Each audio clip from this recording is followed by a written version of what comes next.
di link Google Drive. Ini saya cek di link Google Drive sudah masuk ya. Untuk yang kelompok 1 anggotanya ada Dina Sepiana, kemudian Eka Ayu, Santi Herdaye, dan Hamdani.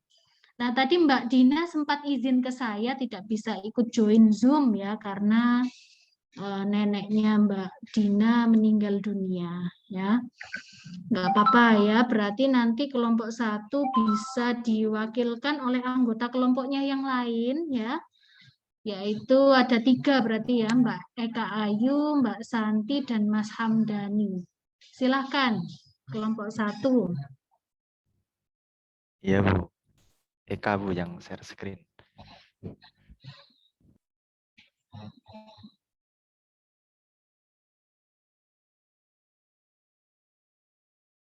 Apakah sudah terlihat PPT-nya? Ya, sudah terlihat Mbak Eka. Baik, akan saya mulai. Assalamualaikum warahmatullahi wabarakatuh. Waalaikumsalam warahmatullahi wabarakatuh. Perkenalkan, kami dari kelompok 1 Humanisme akan mempresentasikan hasil kerja kami dengan anggota Dina Sepiana 001, Eka Ayulandari 006, Santi Hardaya Sasikirana 042, dan Camdani Pik 005. Nggih, Kak. Table of content-nya yang pertama yaitu ada pengertian, kedua pandangan dari tokoh humanisme, ketiga contoh penerapan humanisme dalam pembelajaran, serta aplikasi humanisme dalam pembelajaran. Selanjutnya bisa dilanjut. Yang pertama yaitu pengertian. Next.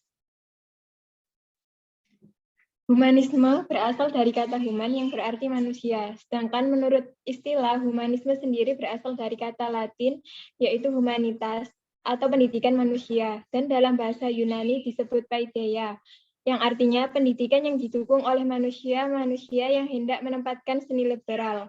Seni liberal yang dimaksud adalah sesuai dengan potensi diri masing-masing individu sebagai materi atau sarana utamanya.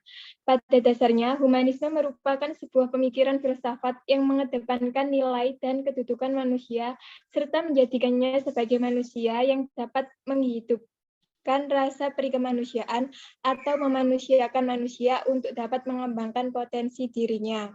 Bisa di next. Ya, selanjutnya itu pandangan dari tokoh-tokoh humanisme. Pertama itu ada Arthur Combs. Nah, Arthur Combs ini adalah belajar merupakan kegiatan yang bisa dilakukan di mana saja dan menghasilkan sesuatu bagi dirinya. Jadi menurut Arthur Combs ini bahwa teori humanisme ini adalah pada kegiatan belajar seseorang bahkan guru sekalipun tidak boleh memaksakan sesuatu hal yang tidak disukai oleh individu yang iya Mak, kuliah Mak. Next.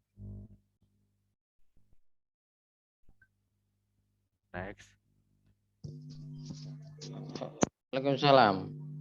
Nah, Combs ini memberikan sebuah gambaran ya atau persepsi diri dari dunia seseorang itu seperti dua lingkaran yang bertitik pada satu pusat. Nah, ada lingkaran kecil adalah gambaran dari persepsi diri dan lingkungan besar, kemudian ada lingkaran besar itu merupakan gambaran dari persepsi dunia. Jadi makin jauh peristiwa-peristiwa itu dari persepsi diri, makin berkurang pengaruhnya terhadap perilakunya. Hal yang mempunyai sedikit hubungan dengan diri, makin mudah hal itu terlupakan. Jadi jelas ya mengapa banyak hal yang dipelajari oleh murid segera dilupakan karena sedikit sekali kaitannya dengan dirinya. Next. Next Eka. Ya, yang kedua ada Abraham Maslow. Menurut Maslow itu belajar adalah mengerti dan memahami siapa diri kita, terus bagaimana menjadi diri sendiri, apa potensi yang kita miliki, apa langkah-langkah yang harus diambil, apa yang dirasakan, lalu nilai-nilai apa yang kita miliki dan yakini, dan ke arah mana perkembangan kita akan dituju gitu. Dengan memperhatikan aspek-aspek kemanusiaan, kita dapat menggali dan menemukan sisi-sisi kemanusiaan. Pada taraf tertentu akan sampai pada penemuan diri. Proses belajar yang ada pada diri manusia itu adalah proses untuk sampai pada aktualisasi diri atau learning how to be. Seperti halnya yang telah dikemukakan oleh Maslow bahwa individu berperilaku dalam upaya untuk memenuhi kebutuhan yang bersifat hierarkis. Nah, di sini ada hierarki Maslow. Yang pertama atau yang paling dasar itu paling bawah itu pertama ada kebutuhan fisiologis, lalu selanjutnya kebutuhan akan rasa aman, yang ketiga itu ada belongingness and love needs, lalu ada harga diri, dan yang paling atas itu ada aktualisasi diri. Lanjut.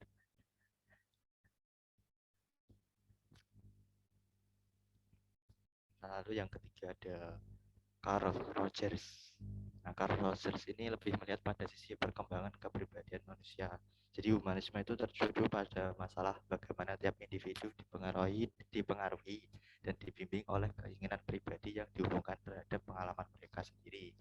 Hal tersebut didasarkan pada suatu daya hidup yang disebut kecenderungan aktualisasi. Kecenderungan aktualisasi tersebut diartikan sebagai motivasi yang menyatu dalam setiap diri makhluk hidup dan bertujuan mengembangkan seluruh potensinya sendiri semaksimal mungkin. Jadi makhluk hidup itu bukan hanya bertujuan bertahan hidup saja, tetapi ingin memperoleh apa yang terbaik bagi keberadaannya atau terhadap dirinya. Lanjut. Di sini ada prinsip pendidikan menurut Rogers. Yang pertama ada menjadi manusia berarti memiliki kekuatan yang wajar untuk belajar. Yang dimaksud adalah siswa tidak harus belajar tentang hal-hal yang tidak ada artinya.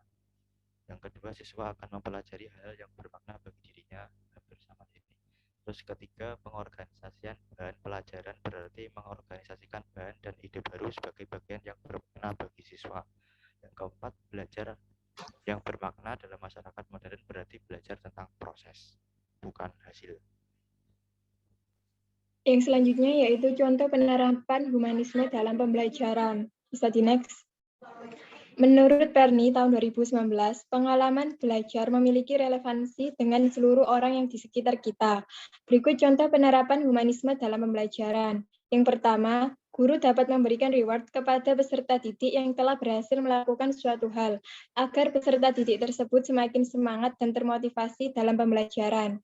Yang kedua, yaitu peserta didik perlu dihindarkan dari tekanan pada lingkungan, sehingga mereka akan merasa aman untuk belajar lebih mudah dan bermakna. Yang ketiga, yaitu mengidentifikasi potensi dalam diri setiap siswa dengan cara memberikan kesempatan kepada peserta didik untuk mengembangkan potensi diri peserta didik supaya mendapatkan pengalaman belajar yang bermakna. Yang terakhir, yaitu guru harus memfasilitasi peserta didik dengan memberikan sumber belajar yang variatif, interaktif dalam mendukung kegiatan pembelajaran. Bisa di next. Yang keempat yaitu aplikasi humanisme dalam pembelajaran. Aplikasi humanisme dalam pembelajaran yaitu guru lebih mengarahkan siswa untuk berpikir induktif, mementingkan pengalaman, serta membutuhkan keterlibatan siswa secara aktif dalam proses belajar. Hal ini dapat diterapkan melalui kegiatan diskusi, membahas materi secara berkelompok, sehingga siswa dapat mengemukakan pendapatnya masing-masing di depan kelas. Guru memberi kesempatan kepada siswa untuk bertanya apabila kurang mengerti terhadap materi yang diajarkan. Pembelajaran berdasarkan teori humanistik ini cocok untuk diterapkan pada materi-materi pembelajaran yang bersifat pembentukan kepribadian, hati nurani, perubahan sikap, dan analisis terhadap fenomena sosial. Indikator dari keberhasilan aplikasi ini adalah siswa merasa senang bergairah, berinisiatif dalam belajar, dan terjadi perubahan pola pikir, perilaku, dan sikap atas kemampuan sendiri. Sanusi 2009. Untuk daftar pustakannya bisa dilihat. Sekian presentasi dari kelompok kami. Apabila ada pertanyaan atau saran, dipersilahkan. Ya, terima kasih kelompok 1 kelas PSU yang sudah menyampaikan hasil diskusinya ya. Baik adik-adik, kita buka sesi tanya jawab dan diskusi bersama ya. Mungkin dari kelompok lain selain kelompok 1 yang ingin bertanya bisa raise hand. Silahkan.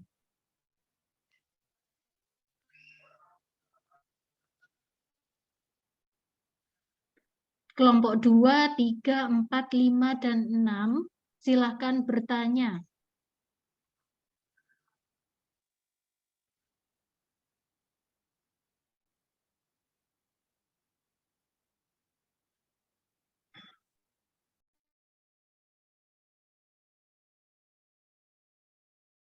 Oke, jadi untuk PowerPoint kelompok 1 sudah lengkap ya sesuai dengan arahan Prof. Erman minggu lalu ya. Jadi berisi tentang yang pertama pandangan ya. Jadi pandangan beberapa ahli gitu ya yang mengemukakan paham humanisme. Kemudian yang kedua adalah contohnya. Kemudian yang ketiga adalah aplikasi paham humanisme di dalam pembelajaran atau di dalam pendidikan. Nah, silahkan adik-adik kelompok 2, 3, 4, 5, dan 6, jika ada yang ingin digali lebih dalam, silahkan bertanya. Oke, ada satu penanya yaitu Mbak Umu Salamah. Silakan.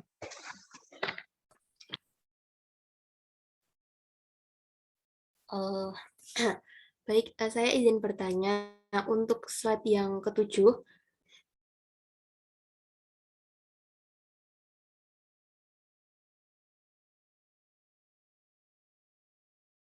Nah, itu kan dan seperti dua lingkaran yang bertitik pusat satu. Nah, apa yang mendasari KOMS memberikan lukisan persepsi demikian? Terima kasih. Ya, bisa dipahami kelompok 1 pertanyaan dari Mbak Umu. Oke, bagus. Kemudian yang kedua, mungkin ada pertanyaan lagi.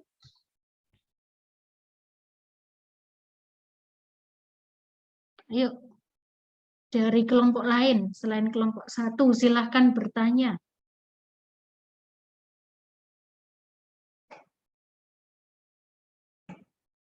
Apakah adik-adik sudah lelah karena setelah mata kuliah biofisika dengan Pak Wahono? Ya, ada lagi nih penanya dari Mbak Sylvia Amelia. Silakan Mbak Sylvia. Baik, apa kelebihan yang akan didapatkan jika kita menerapkan atau mengaplikasikan humanistik ini dalam pembelajaran?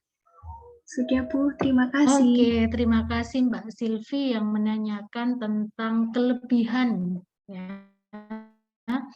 Kelebihan mengimplementasikan paham humanisme ini di dalam pembelajaran. Oke, bagus ya. Mungkin ada lagi adik-adik? Nah, ada Mbak Sahda. Sahda Naura. Silakan Mbak Sahda. Iya Bu, terima kasih atas waktunya. Jadi saya izin bertanya pada kelompok 1.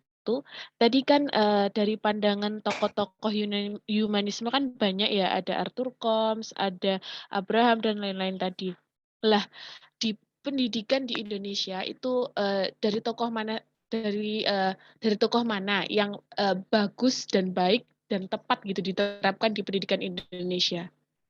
Bisa dipahami pertanyaan dari saya? Ya, bisa. Oke, jadi yang ditanyakan Mbak Sahda terkait tentang tokohnya ya.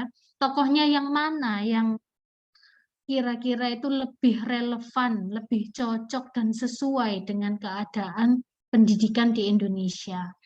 Oke, bagus Mbak Sahda. Mungkin ada lagi adik-adik? Oke, ada dari Mbak Valia Naila. Silakan. Baik, izin bertanya. Tadi kan di slide itu ada pengertian dari humanisme tadi terdapat memanusiakan manusia. Nah, ini bisa dijelaskan memanusiakan manusia itu seperti apa? Ya, bagus Mbak Valia ya. Jadi arti dari humanisme disebutkan bahwa pandangannya adalah memanusiakan manusia. Nah, itu artinya apa sih gitu ya? Itu yang ditanyakan oleh Mbak Valia. Oke, mungkin ada lagi adik-adik pertanyaan yang lain?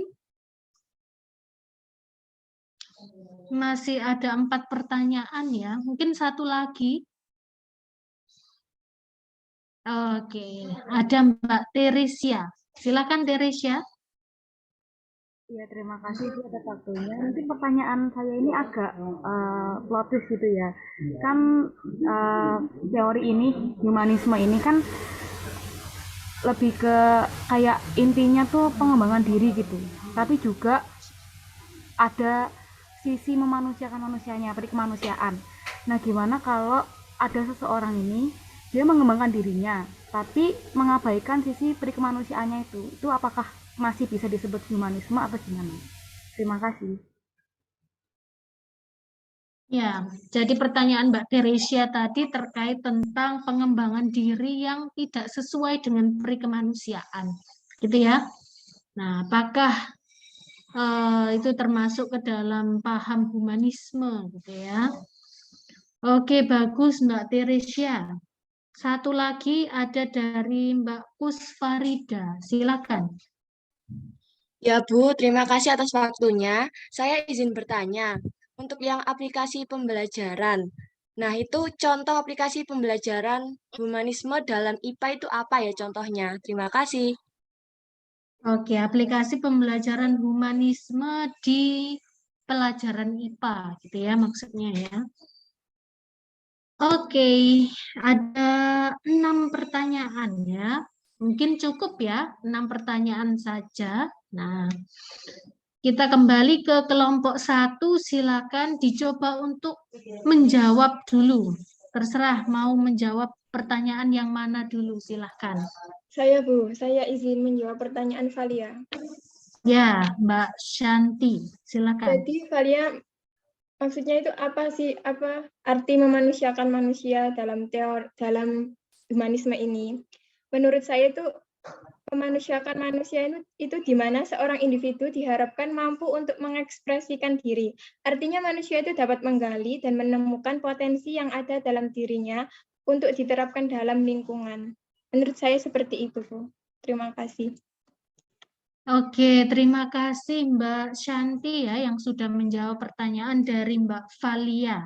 Nah, jadi menurut Mbak Shanti tadi memanusiakan manusia itu adalah memberikan kebebasan kepada manusia untuk memilih apa yang dia inginkan, apa yang dia butuhkan. Nah, dalam kata lain adalah mengedepankan ya, mengedepankan nilai-nilai kemanusiaan ya.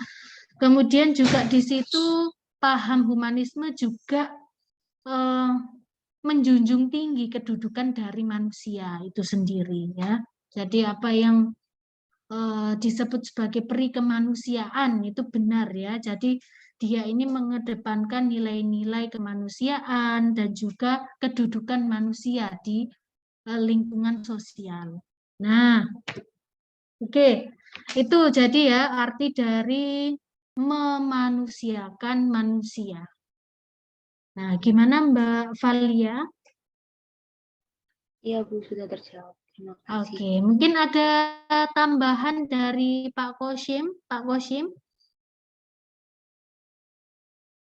Arti dari memanusiakan manusia, Bapak. Mungkin ada contohnya yang ingin disampaikan kepada adik-adik. Ya, kalau contohnya artinya tetap menghargai manusia sebagai manusia itu ya tahu isi, maksudnya mengerti isi batinnya, maksudnya perasaan, gestur tubuhnya itu menginginkan apa. Ketika tidak cocok kan, orang tidak cocok itu bagaimana bisa cocok. Artinya itu bagaimana bisa mengerti manusia atau teman yang lain, itu juga humanisme. Artinya memperlakukan, intinya memperlakukan manusia secara manusia. Jadi tidak boleh kasar, kejam gitu. Itu kalau menurut saya. Oke, terima kasih Pak Koshim. Oke. Jadi menurut paham humanisme itu adalah sebuah pandangan yang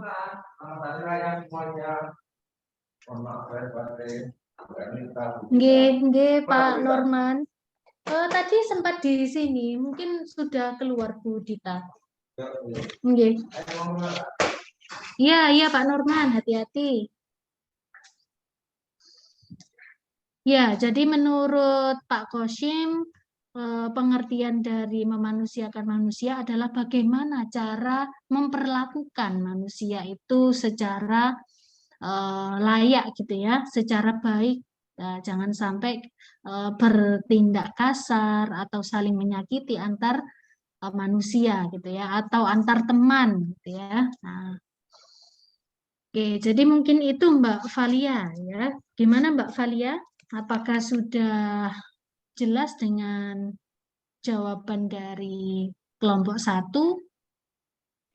Iya, Bu, sudah jelas. Oke, kita lanjutkan ya ke pertanyaan yang kedua. Mungkin dari siapa dulu yang mau dijawab? Dari Ungu Salama.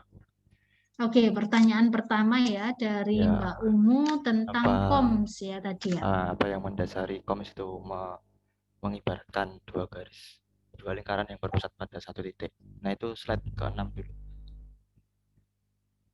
Slide ke-6 KHK. Nah, di sini kan koms menyatakan di sini guru tidak boleh memaksakan sesuatu hal yang tidak disukai oleh individu yang bersangkutan. Jadi kayak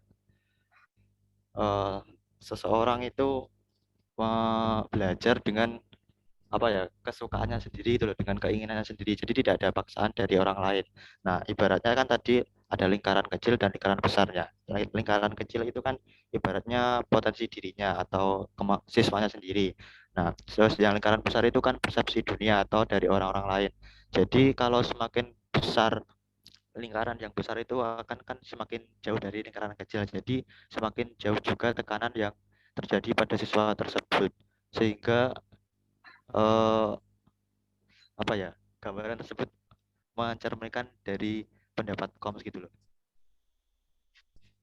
Jadi kayak lingkaran kecil itu siswanya, terus yang lingkaran besar itu sesuatu yang memaksa siswa tersebut untuk memenuhi kebutuhan. Sebab gini wes, ada siswa yang tidak suka matematika. Nah, secara umum kan kita diwajibkan untuk mempelajari matematika dan mengertinya. Nah, sementara siswa sendiri yang lingkaran kecil itu kan tidak mau. Jadi supaya siswa tersebut tidak tidak mempelajari matematika, maka diperbesarlah lingkaran yang besar itu.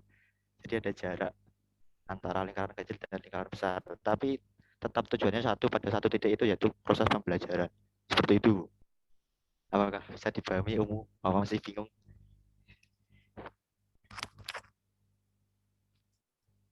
Gimana Mbak Umu Salama? Tapi jujur saya masih bingung Mas Hamdani. Nah, tadi kan ada yang lingkaran besar. Kalau lingkaran kecil saya memahami gitu ya. Kalau lingkaran kecil itu diibaratkan adalah siswa gitu ya. Yang belajar gitu ya. Kemudian yang lingkaran besar tadi diibaratkan itu adalah sebuah lingkungan di sekitar siswa. Nah, tadi kenapa kok dihubungkan dengan pembelajaran matematika? Itu saya pengennya biar kayak contoh langsungnya gitu loh Bu. Kayak sama itu saya suka menggambar. Nah kan keinginannya untuk belajar menggambar kan ada itu loh Bu, lebih. Nah kalau ada orang yang memaksa untuk belajar matematika itu kan nanti dia jadi kayak males gitu, kayak nggak bersemangat lagi untuk belajar. Jadi sebisa mungkin untuk mempelajari matematika itu dijauhkan gitu loh, biar dia bisa mengembangkan potensi menggambarnya. Oke, ya saya memahami maksudnya. Gimana Mbak Umu Salama? Bisa dipahami maksudnya? Ya Bu, bisa. Terima Oke, kasih. jadi gini ya, saya perjelas kembali. Jadi misalkan tadi ada dua lingkaran. Nah, yang lingkaran kecil itu adalah siswa dengan dia memiliki minat tertentu ya. Jadi siswa itu dia memiliki misalkan punya keinginan untuk mempelajari seni gitu ya. Nah, tadi seperti yang dicontohkan oleh Mas Hamdani ya. Jadi siswa ini lebih tertarik jika mempelajari seni, misalkan seni lukis gitu ya. Nah, kemudian ada lingkaran di luarnya yang lebih besar itu adalah lingkungan sekitarnya. Nah, di mana lingkungan sekitarnya itu mempelajarinya macam-macam ya. Bisa matematika, bahasa, kemudian mungkin biologi dan lain-lain gitu ya. Yang dimana siswanya itu minatnya itu tidak terlalu besar ke sana gitu ya, tapi minatnya hanya ke seni. Nah, maka diibaratkan di situ lingkaran yang di luar ya itu akan semakin besar jika siswanya itu menginginkan menginginkan hal yang berbeda gitu ya. Jadi lingkarannya itu akan semakin besar kalau siswanya itu punya minat yang selain di luar ya. Jadi lingkaran itu akan semakin besar jika siswanya itu tadi tidak menginginkan gitu ya. Kalau banyak yang tidak diinginkan, maka lingkaran yang di dalam akan semakin kecil dan lingkaran yang di luar akan semakin besar. Nah, tapi konsepnya sama-sama di bidang pembelajaran, makanya titik pusatnya di satu titik tadi pembelajaran.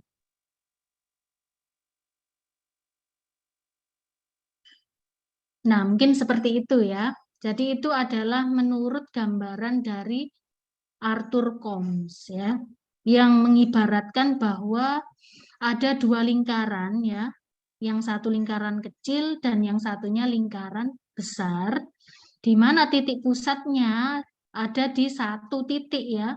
Nah, sama-sama titiknya satu, tapi lingkarannya ada dua ya. Lingkaran yang satunya kecil, yang satunya besar, di mana yang kecil yang ada di dalam itu adalah siswa yang memiliki minat tertentu, dan yang lingkaran di luar yang ukurannya lebih besar itu adalah lingkungan sekitarnya. Nah, lingkungan sekitarnya ini itu bermacam-macam ya. Nah, mungkin saja di situ mempelajari hal-hal yang tidak disukai oleh siswa yang punya minat di seni tadi.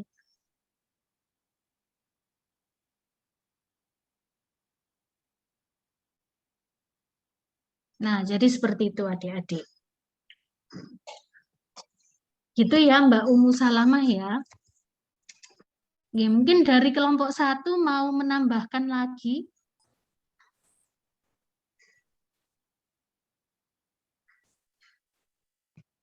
Mungkin dari anggota yang lain selain Mas Hamdani. Ya, karena ini kan tugas kelompok ya, berarti harusnya semuanya mempelajari apa yang sudah ditulis di dalam PowerPoint-nya.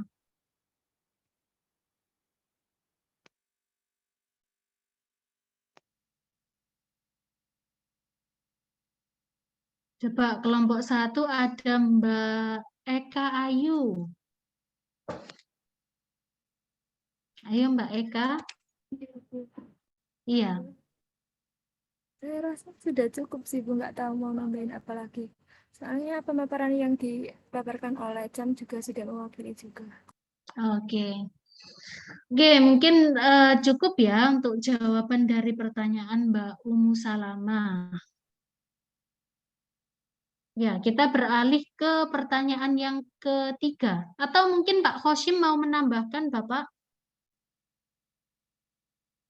Untuk Itu yang... Oke. saya sendiri kalau pandangan para tokoh ini kedetailannya juga tidak seberapa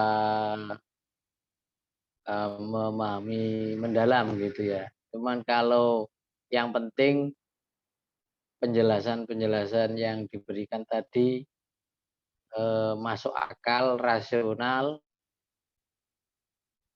dan sesuai dengan maksud daripada intinya daripada tokoh itu sendiri, intinya tidak menyimpang gitu ya, yang penting. Yang penting di situ. Kalau kedalamannya sih saya juga tidak terlalu mendalami ini. Jadi seperti itu. Terima kasih Pak Khoshim. Kita beralih ke pertanyaan yang ketiga ya adik-adik.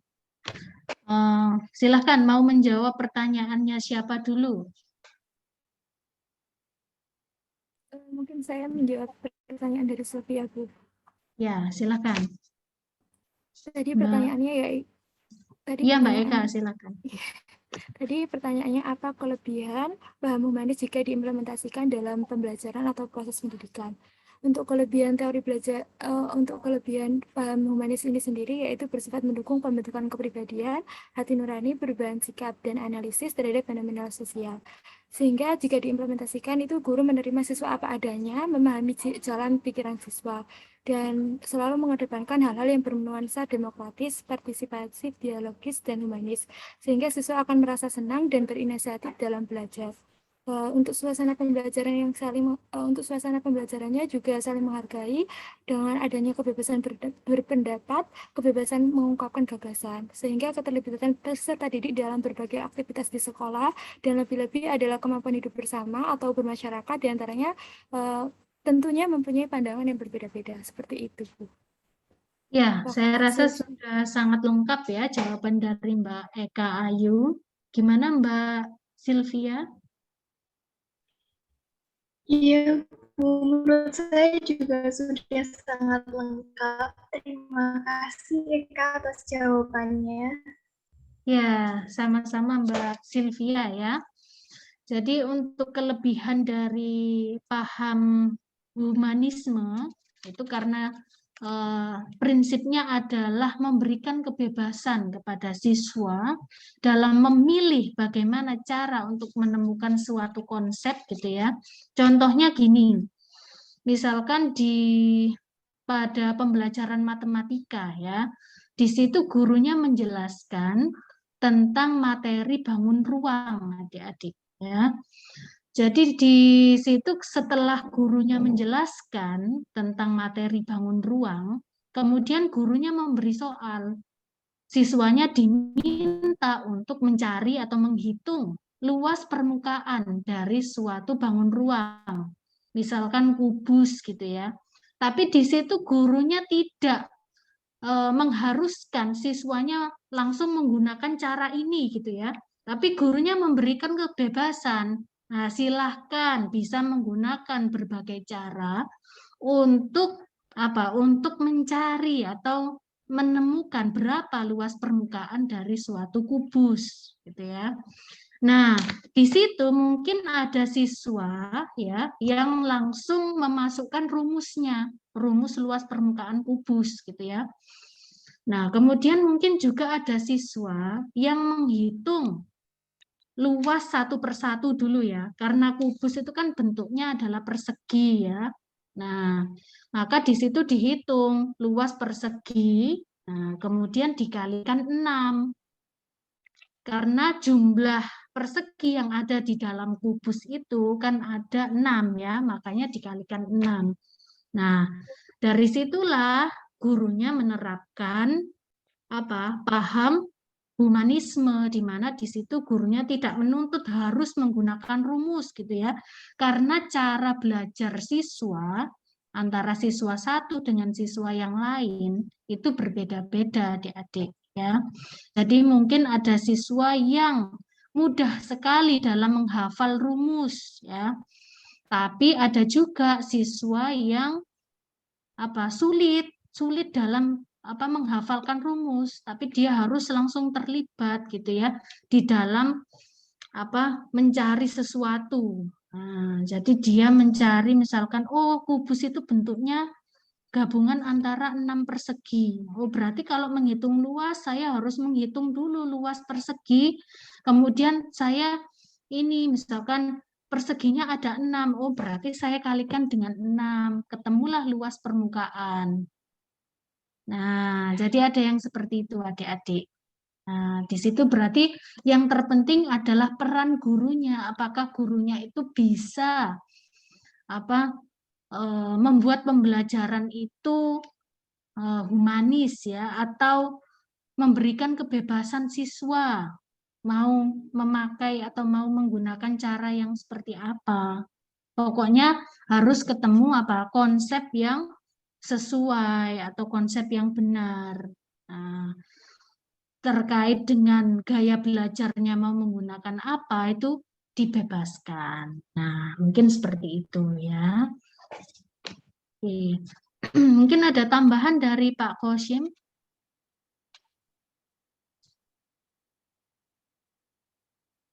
Atau Bagus, sudah bagus, sudah cukup.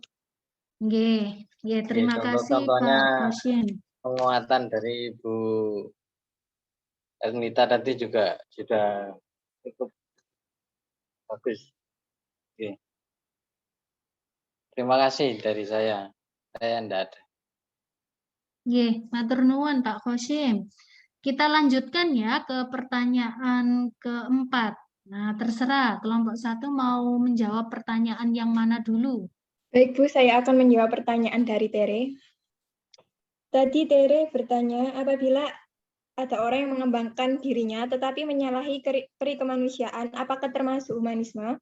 Menurut saya pribadi, tidak sih, karena soalnya humanisme itu bisa diartikan juga sebagai paham yang bertujuan menghidupkan rasa perikemanusiaan dan menciptakan pergaulan hidup yang lebih baik. Contoh dalam aplikasinya, humanisme tidak memandang bangsa, agama, daerah, suku, warna kulit, dan sejenisnya. Seseorang yang memanusiakan manusia akan berusaha membantu siapapun, tidak memandang apapun.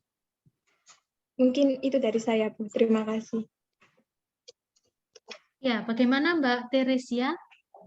Apakah ada sanggahan atau tambahan? Enggak, Bu, sudah cukup. Terima kasih. Ya, jadi tadi adalah jika pengembangan dirinya itu tidak sesuai dengan norma agama, begitu ya? Ya, tidak sesuai dengan perikemanusiaan gitu intinya, Bu.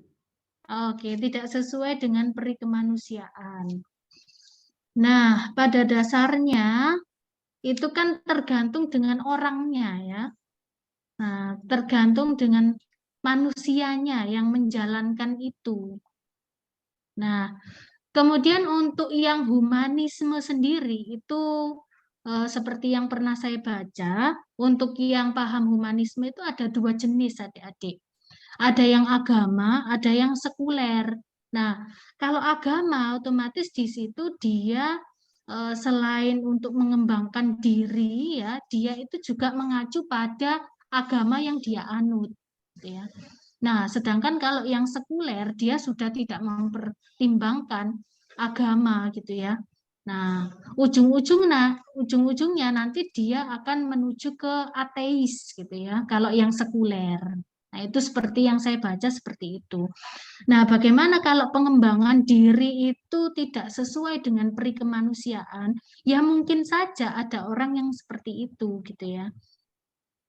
Nah, kan tetapi mungkin kalau ditinjau dari segi agama itu kan juga kurang baik gitu ya. Kemudian mungkin dari segi norma masyarakat itu kan juga tidak baik. Nah, jadi seperti itu Mbak Teresia. Mungkin dari Pak Kosim ada tambahan Pak? Sampun. Yang kan enggak perikemanusiaan. Kalau sudah enggak perikemanusiaan kan berarti ya sudah tidak memperlakukan manusia secara manusia. Intinya kan seperti itu. Jadi bahasanya itu kan toleransi itu. Istilahnya memperlakukan itu kan toleransi di dalam humanisme itu menghargai kemanusiaan. Jadi setiap sisi pada diri manusia itu kan sangat kompleks sekali. Dengan latar belakang apapun, macam apapun, ras dan lain sebagainya, artinya manusia itu sangat kompleks. Sehingga apapun yang diperlakukan oleh manusia yang penting menghargai otentitas. Otentitas maksudnya keaslian dari setiap manusia itu perlu dihargai kan gitu.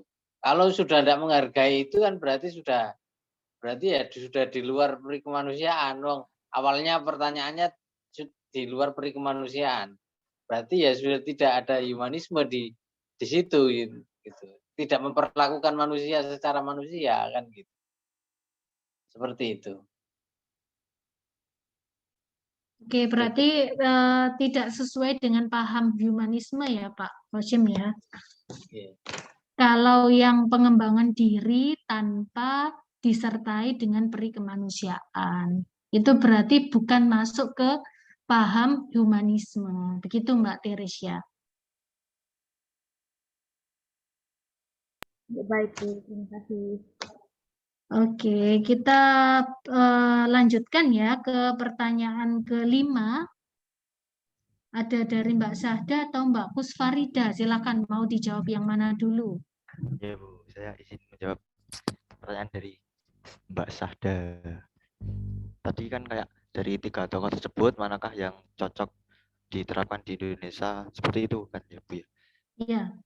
Ya mungkin kan kayak di slide 12.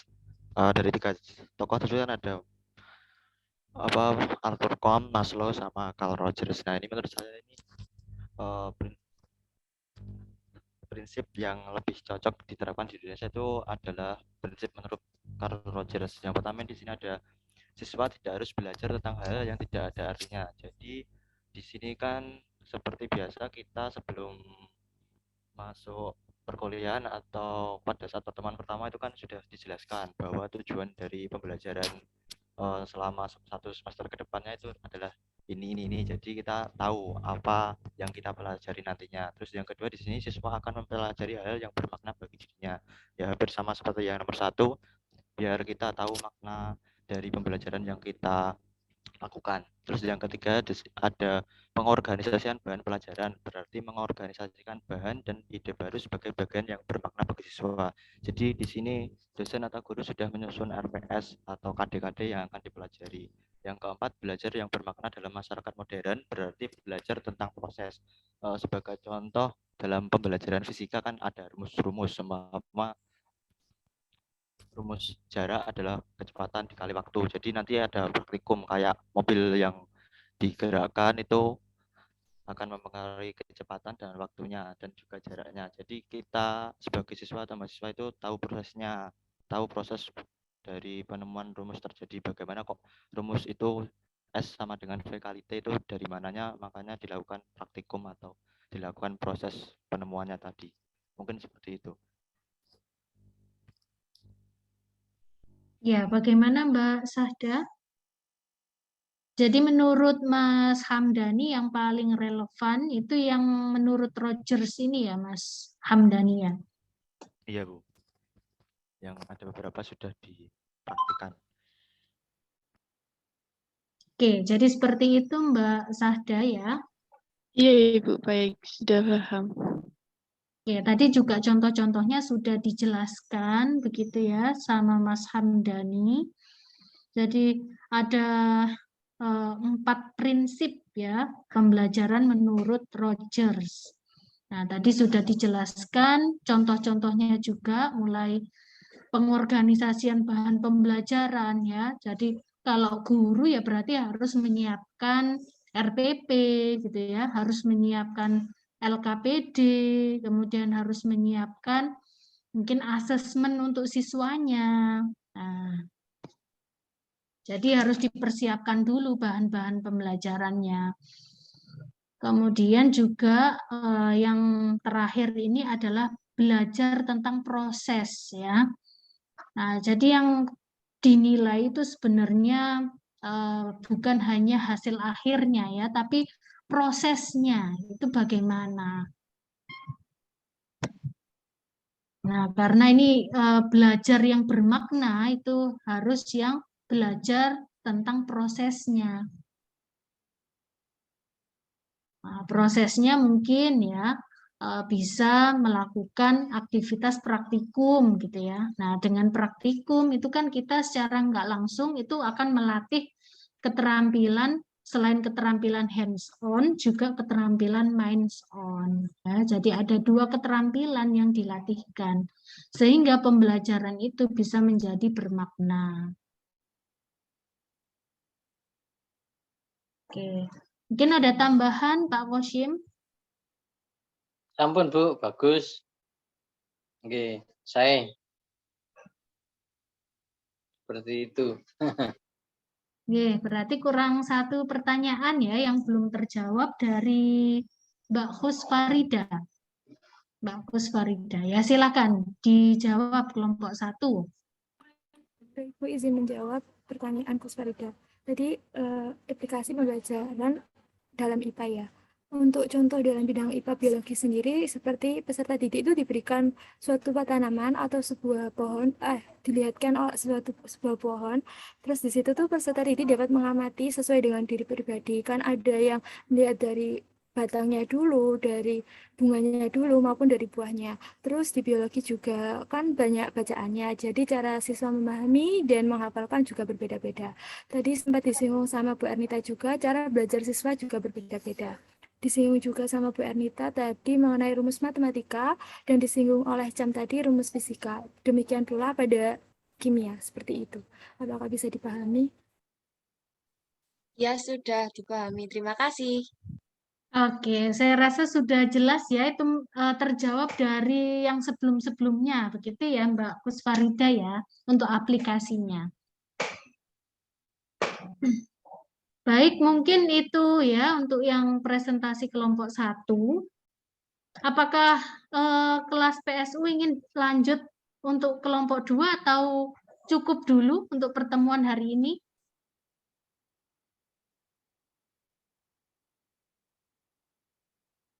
Kita lanjut ke presenter yang kedua atau stop di sampai presenter yang pertama? Gimana adik-adik? Kelompok ini 2? Nggih. ini praktek humanisme ini. Iya, nggih, Pak Kosim. Memberi kebebasan Pak Kosim untuk Iya. memilih. Memilih, terus melihat keadaan, tidak Nggih. memaksakan. Itu apa praktek-praktek humanisme seperti itu. Kalau di-clear gitu ya, di-clearkan kan. Tapi waktunya sudah habis apa belum? Kalau enggak mencukupi, ya itu sarannya ya itu apa break dulu. Yang sebelumnya tadi gimana Bu? Dua kelompok Bu? Nggih, ini Pak Kosim, karena yang awal tadi itu kelas A dan B bergabung jadi satu, tetap presentasinya kelas A satu kelompok, kelas B satu kelompok. Oh ya, Jadi ya dapatnya satu gitu Pak Kosim. Biar sama saja Bu, gitu Nggih. saja. Nggih, ya. Ini waktu kan puasa kan Nggih, gitu. iya. Ini teman-teman sudah pulang semua Pak Kosim. Nggih, di kampus sendiri, nggih. Kasihan Bu Ernita gitu ya. Tapi Bu Ernita ini semangat ini. Terima kasih Bu ya atas ininya apa kolaborasinya yang baik menggantikan maksudnya saya yang enggak ini.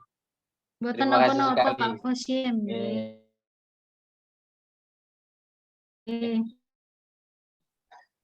Ya, adik-adik mungkin karena ini sudah Kalau nanti sama titip agak membaik dan sudah ada perubahan di hatinya, maksudnya sudah merasa cukup kuat untuk kembali, tapi setelah hari raya, ya setelah hari raya sekalian. Ini tadi Bapak nyoba-nyoba nanti kok. saya sampaikan. Nggih. Sampaikan minta maaf dan mohon maaf dan salam gitu ya. Nggih, Pak Kosim. Nggih.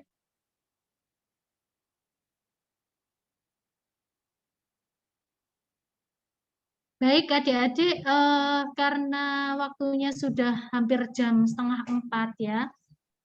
Nah, Bu. ini sudah iya. cukup Bu. Nggih, mungkin kita cukupkan dulu ya adik-adik untuk pertemuan satu ini, cukup satu kelompok dulu yang tampil ya. Mudah-mudahan nanti di pertemuan ke-13 itu setelah hari raya kita bisa presentasi 2 kelompok ya, jadi kelompok 2 dan kelompok 3. Oke, mungkin kelompok 1 bisa ditutup dulu presentasinya. Baik, sekian dari presentasi dari kelompok kami. Apabila ada salah kata ataupun kekurangan mohon dimaafkan. Terima kasih. Wassalamualaikum warahmatullahi wabarakatuh. Izin stop share screen ya, Waalaikumsalam Bu. warahmatullahi wabarakatuh. Ya, silakan Mbak Eka.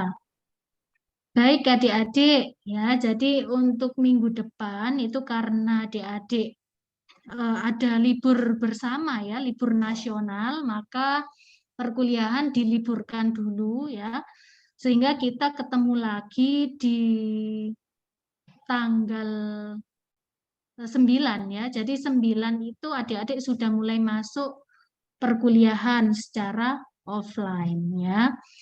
Nah, mungkin itu adik-adik semuanya selamat berlibur ya, selama 1 minggu ke depan ya, jaga kesehatan selalu. Dan juga saya memohon maaf lahir dan batin ya, mungkin selama ini saya ada salah kata, baik ucapan ataupun perbuatan, saya mohon maaf. Pak Kosim juga mohon maaf ya adik-adik semuanya.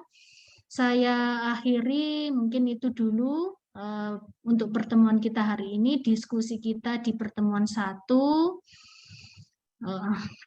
Mungkin itu ya Pak Kosim. Mungkin Pak Kosim ada salam untuk adik-adik. Ya, salam sehat selalu. Semoga bahagia selalu semuanya. Nggih, amin ya.